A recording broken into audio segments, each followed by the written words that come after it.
Okay, this video is for the handout, the antiderivative handout, to give you some more practice. So we're going to start off with some fairly simple ones. These are just a matter of using the appropriate antiderivative formula. So our first example is the integral x to the fourth dx. So we have the integral of x to the n is x to the n plus 1, and we add our arbitrary constant. Okay, the next one is just a multi-part polynomial, so we apply the same result, x to the n, integral of x to the n.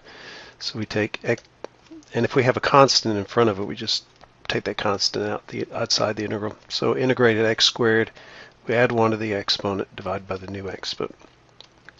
Our next term is 2 times the integral of x. We add x to the 1 to the exponent, divide by the new exponent. When you just have a constant, this is x to the 0, so you add 1. So you get 1 divided by 1. And then finally you add your arbitrary constant. So you can see I can simplify this to x cubed plus x squared plus 4x plus c. Okay, so the next one, we know what the derivative of tangent is, which is secant squared. Therefore, the integral of tangent, secant squared, is tangent. And then you add your arbitrary constant c. The next one is a combination of two types of functions. You have this trig function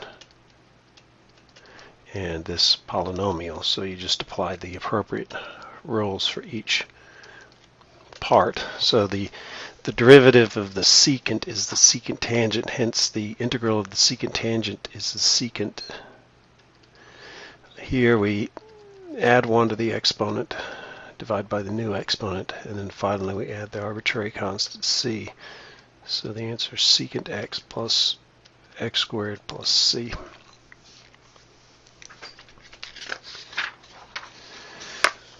Okay, the next one, the next two actually are just finding the general and specific solutions to, or particular solutions to, a differential equation.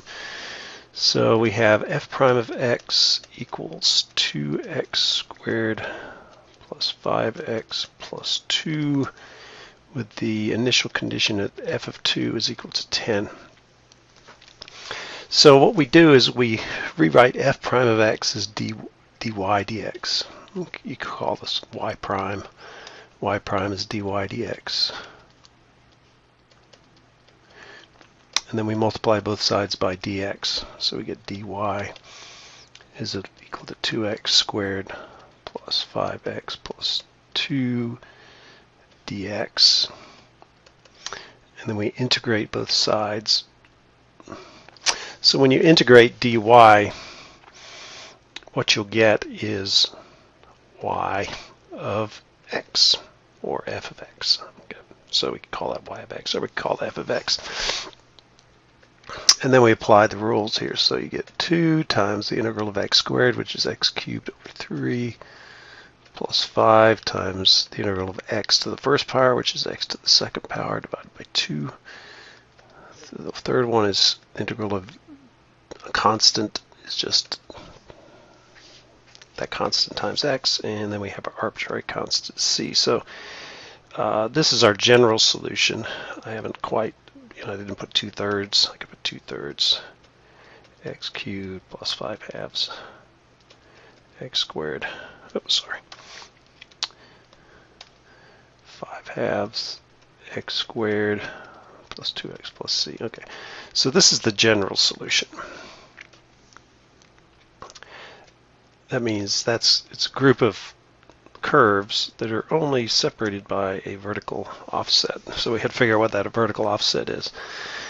So to apply the initial conditions, this is the x and this is the y.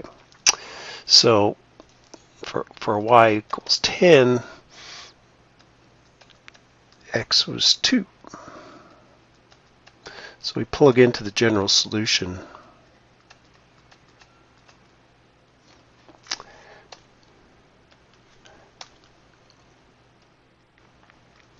So we got 2/3 2 cubed plus 5/2 2 squared plus 2 times 2 plus our arbitrary constant c. And we just do the math here. So 2 cubed is 8. 8 times 2 is 16. So we get 16/3. Here we've got 2 squared, which is 4. 4 times 5 is 20. 20/2. 2 times 2 is 4. Plus c. You might be tempted to do 6, but we can simplify 20/2 to 10. So we'll get add the two constants together, or the two integers together. So that's 14 plus c. So c is equal to 10 minus 16/3 minus 14. So just taking these and move to the other side. So we've got negative 16/3 and 10 minus 14 is negative 4. And now we can find a common denominator.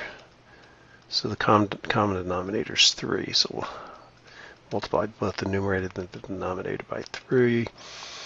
So negative 16 minus 12 is negative 28/3. So now the particular solution is y of x equals 2/3 x cubed plus 5/2 x squared plus 2x plus or minus plus c, which is negative 28/3. And just to make sure I've done this right, I'm gonna evaluate this function at 2, and I should get 10. So I'm gonna have 2/3 times 2 cubed plus 5/2 times 2 squared plus 2 times 2 minus 28/3. And just because I'm going to be lazy this time, I'm just going to stick this on my calculator. So 2 divided by 3 times 2 cubed plus 5 divided by 2 times 2 squared plus 2 times 2, which is 4, minus 28 divided by 3. And I get 10. So that's good. Check. Okay, so general solution, particular solution, general solution. Okay, and the last one, same kind of deal, except it involves trig functions. So we've got this differential equation f prime of x equals cosine of x plus sine of x with the initial condition that f of 0 equals 3. So again, f prime of x is going to be a dy dx.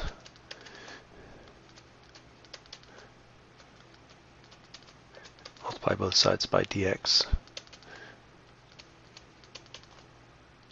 I'm going to put the dx in outside of parentheses like that. And then I integrate dy, integrate cosine of x plus sine of x dx. So these are taking the antiderivatives. Integral of cosine is the sine. Integral of the sine is negative the cosine. And we add our arbitrary constant c. So that's our general solution.